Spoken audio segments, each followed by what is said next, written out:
Good evening, everyone. Welcome to closing comments here for November 13th. Let's jump right into our charts and see what happened in the markets today. First up, our December live cattle. Really saw the selling pressure kick in here in this cattle market today. Both feeders and fats losing some major ground. To start off this week, we had that nice little relief rally on Monday, but looking like it's just a dead cat bounce here at the moment. Good rejection up there near the 230 line as this market failed to pull back up here into that 20-day moving average. Bears really stepping in over the last couple days, turning this thing lower before today's action really got the ball moving. The Bears jumped right in and hit the ground running today, selling right off of that opening range, pushing lower all day long. A little bit of a bounce there near around that 221 mark. But the Bears just kept on rolling right into the close, finishing the day down there near that 200-day moving average. At the moment, this momentum's really rolling lower. We expect to see the Bears carry this action into tomorrow's session. Offers down here below 218 should see this thing continue to accelerate and start to push down here towards the 210 mark.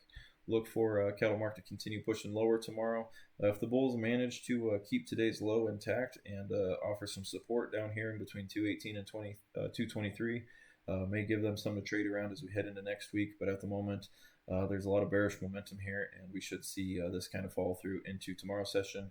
Bears are going to want to finish the week down here below that 200 and on the lows. So look for the selling pressure to continue. I encourage everyone to remain defensive here and let this market continue to flush down before we start thinking about any more upside.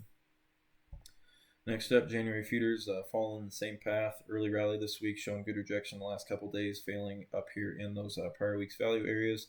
Last couple days, we've seen this thing start to turn around and saw this limit down action today.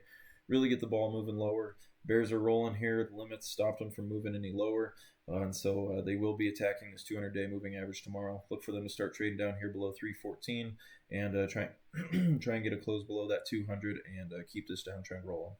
Look for lower cattle prices here in the near term. Next up are December corn futures with a nice breakout here today. This market spent the last 2.5 to maybe 3 weeks here trading in a range between 427 and 437. Finally got that ball rolling higher here today. We had some good momentum all week long, pushing off of those the low end of that range up here through the top, and finally got that breakout here above 437 today. Heavy volume action pushing this thing up, looking like we're going to have a nice strong uptrend to start pushing up here towards 4.5. This range we traded around over the last spring and early summer months. Between 430 and 450 is going to be the spots to watch here. Look for this breakout here to keep on pushing up towards 4.5. We should see some resistance start to step in up here near that 4.5 mark. But at the moment, looking like this uptrend is off and running now. So look for prices to continue pushing higher in the corn market. Crude oil prices with pretty quiet action here today. Prices did just kind of balance out near the low end of that prior day's range, hanging out between 59 and 58. So far here in the evening session, we've already had a pretty strong reversal though. Price pushing up here back above 59.5. And so as long as we're trading in between our pivot points, this market is going to be pretty choppy and sticky, as this $60 mark has been a pretty comfortable spot for this oil market. At the moment, as long as we're trading between these pivots, look for this thing to continue being pretty choppy in here and just keep on hanging out here around 60 bucks. Oil prices aren't very volatile at the moment, and we should expect to see this price action continue. And last but not least, our equity markets showing a little bit of a sell-off here today. Each of our indexes taking a hit.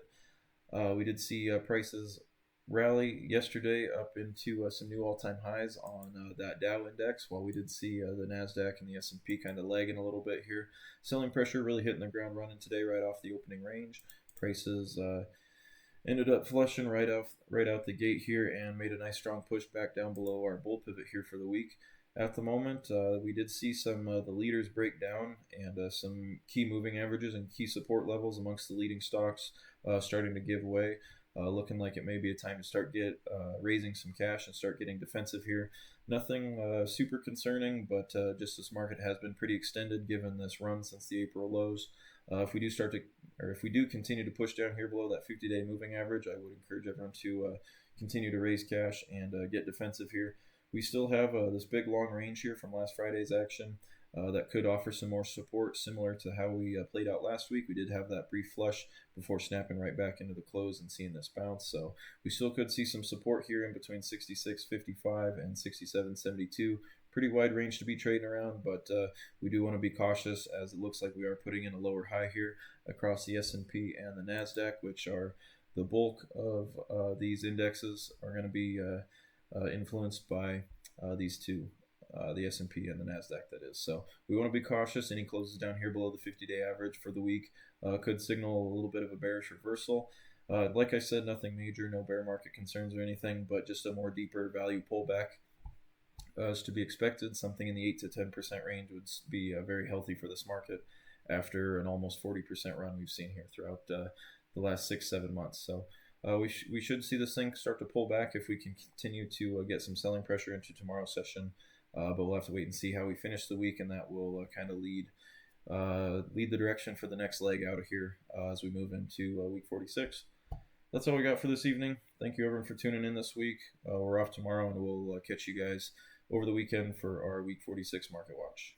Thank you.